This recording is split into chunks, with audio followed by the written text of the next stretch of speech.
Hi guys, good morning. It's a beautiful day once again and welcome to my YouTube channel, Bohol Ako TV. Guys, nandito kami ngayon, nag-emergency project kami. Dahil sa walang humpay na ulan dito sa Bohol. 4 na buwan na. Kaya ayun, ang mga alaga nating baka apektado, kailangan nating gawa ng bahay kubo para i-rescue. So yung mga lumber dito lahat na nakaimbak para sa building natin, kailangan ilipat. At dito ilagay ang ating mga alagang baka para papakainin muna ng feed pagsamantala. So ayan guys, oh, napakaraming lumber. Ang lumber na yan, gamitin yan doon sa bayan sa pinapagawa natin na building. So dito mag-extend tayo. Extension para malawak yung mapaglagyan ng baka, mapagsilungan. Kasi kung hindi natin gawa ng paraan, sayang yung yung pinaghirapan natin na pira para makabili ng mga baka. So kailangan nating i-rescue guys habang may oras pa. Kasi may paparating na bagyong dongke.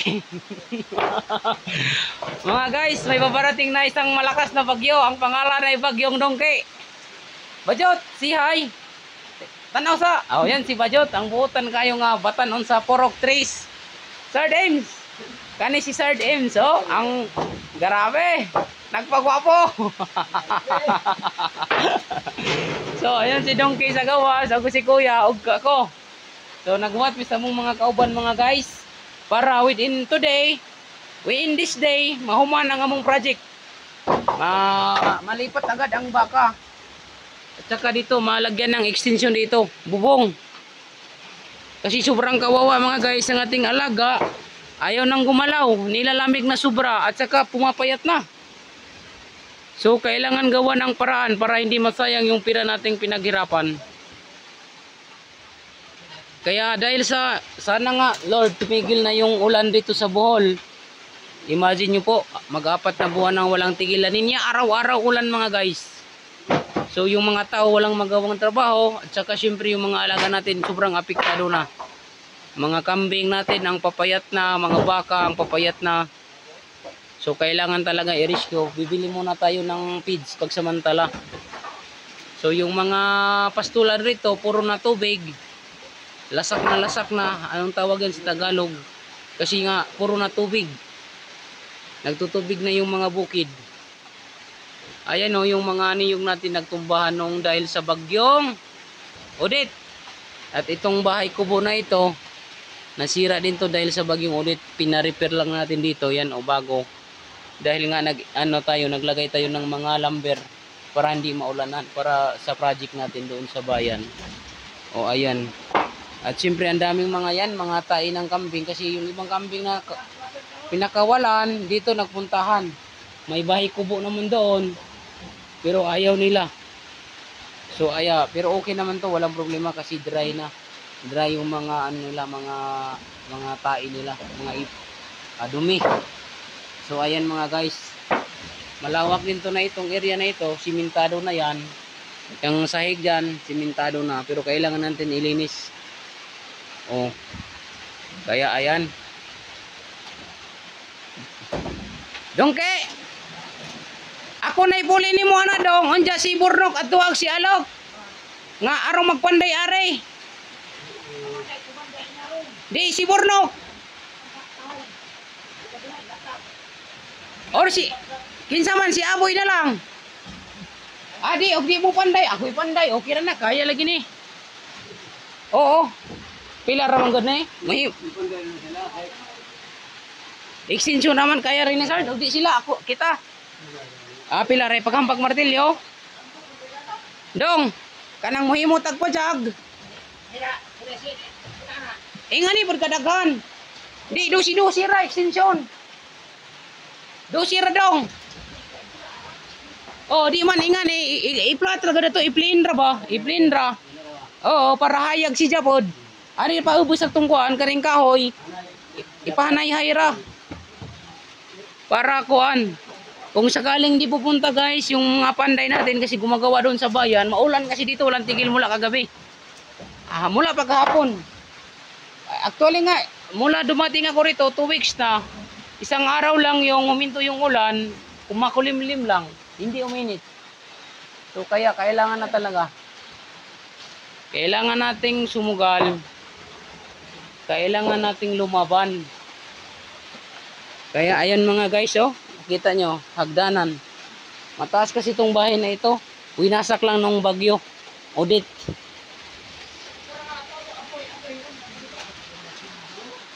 Si Aboy, di, ayaw na lang yak. Kami na, kita na lang, kaya manina ho.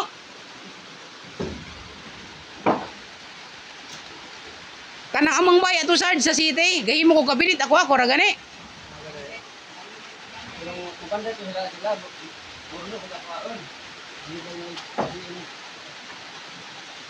Kaya ra gini, kalata ah. Naman, naay may martilyo, sirotso na. Awa na, nailansang. Naay kahoy. Kaya ni.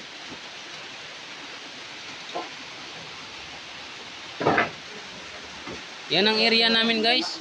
Yun ang bahay namin doon. Itong mga haligi ang lalaki oh.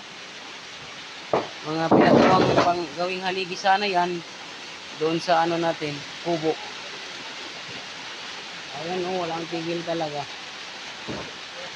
Kaya nga talaga nilipat mo na doon tapos lagyan ng trapal o kaya iro. Pagsamantala para lang ito matirhan ng alaga, mapaglagyan ng ating mga alaga mga guys na baka. Kasi ang dami nating baka. Kailangan i-rescue talaga.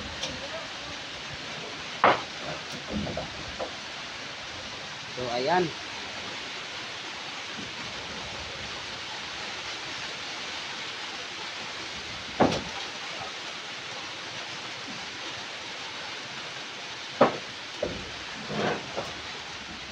So baba muna tayo mga guys.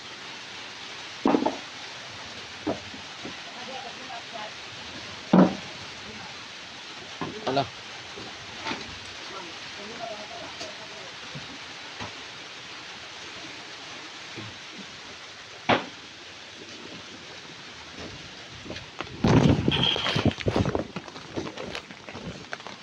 So yan ang mga lumber natin. Yan si Bert Dodong nagpagwapo na eh. Yan si Alfred. Ay Alfred. Yan si Dongke. Di ba mga guys, napakarami yung lumber natin. Naka-ready nga to eh. Binili to natin, pasinso tayo dahil nga para sa project natin. Hindi tayo makapag-move sa project dahil nga puro ulan. Walang tigil. At humpay ang ulan, parang kanta lang. Kuha ato ilaliya. Way problema. Oo, ato lagi diretso. Iyaklap ra. Oo, inga na lagi. Dili.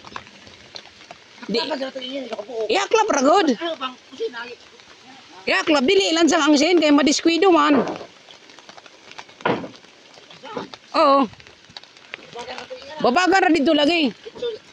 Haklap ra. Di, bugat na. Katong mga guwang may butang. Oo, kanang ato sa ato sa naikon, squatter nga. Mga kahoy-kahoy ra pang patong.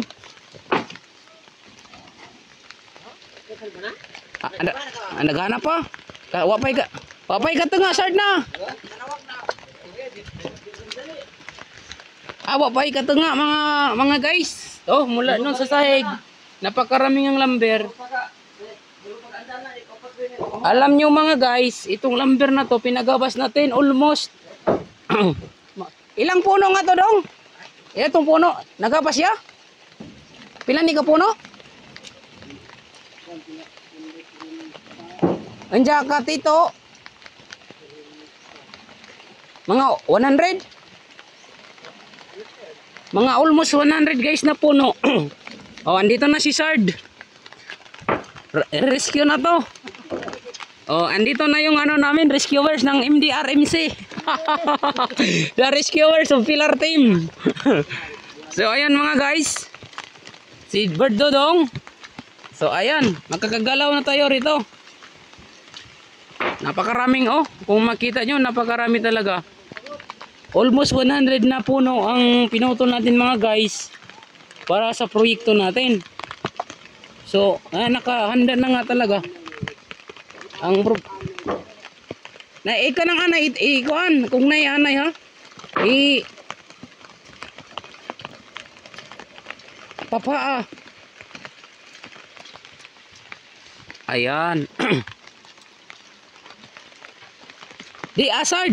Sila lang duha sard. Kari na lang atong birahan sard. Karing sagbot mo i-dispatchar are. Kari sard. Kani kay mag-extension man ta.